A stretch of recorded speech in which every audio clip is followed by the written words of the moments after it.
င်္ဂလာပါကျွန်တော်ကတော့ကိုအောင်မြင့်မြတ်ဖြစ်ပါတယ်အခုဗီဒီယိုဖိုင်သင်ခန်းစာမှာကျွန်တော်တို့ Microsoft Excel ကိုတော့ကြာမယ်နော် Microsoft Excel ကိုကျွန်တော်တို့ data တွေမထည့်မီမှာပထမဆုံးထုံးစံတိုင်းကျွန်တော်တို့ user interface ကိုပြောပြမှာဖြစ်တယ်ဒီမှာကျွန်တော်တို့မြင်နေရတဲ့ဒါကတော့ Microsoft ကိုကျွန်တော်တို့ဖွင့်ထားပြီးသားပေါ့နော်ဖွင့်ထားပြီးသားမလို့တက်လာတာပေါ့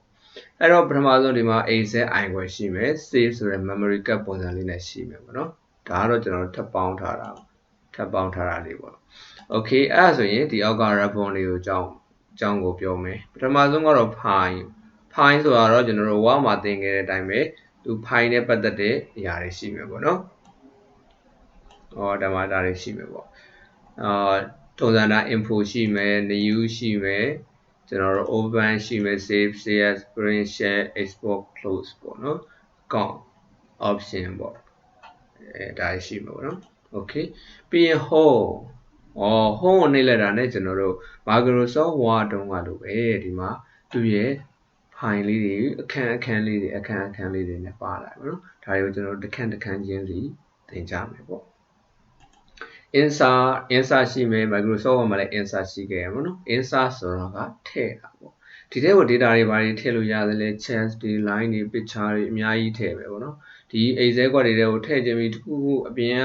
ပုံတွေစာသားတွေဘာတွေထည့်ခြင်းပြီးဆိုရင်ဒီထဲကပဲလာထည့်ရတယ် Okay နော်ပြီးရင်ကျွန်တော်တို့ဘာရှိမလဲ page layout ဆိုတော့ထုံးစံတိုင်းမှာပေါ့ layout ဆိုတာကကျွန်တော်တို့ဘာနဲ့တူတယ်ဆိုတော့ gua နဲ့တူတယ်လေစက်ပစ္စည်းပြင် gua နဲ့လှည့်ပြင်ရတယ်လို့သူကလေးအဲ့လိုပဲဒီ cell ကွက်တွေကိုဒီထဲမှာရှိတဲ့အရာတွေကိုပြင်ဆင်ခြင်းမီဆိုရင်ကျွန်တော်တို့ page layout ကပဲတွားပြီးပြင်ရတယ်နော်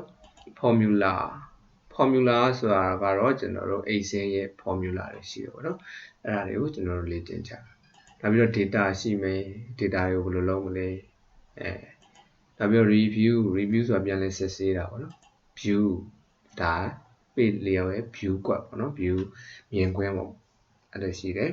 အဲ့ဒီတော့ကျွန်တော်တို့နောက်ဗီဒီယိုဖိုင်သင်ခန်းစာတွေမှာတစ်ခုချင်းစီသွားမယ်ဒါကတော့ Excel ကိုစတင်ဖွင့်လှစ်ပြီးတော့ Excel မှာလိုအပ်တာတွေကိုရှင်းပြထားတာဖြစ်ပါတယ် Okay နောက်ဗီဒီယိုမှာစမယ်နော်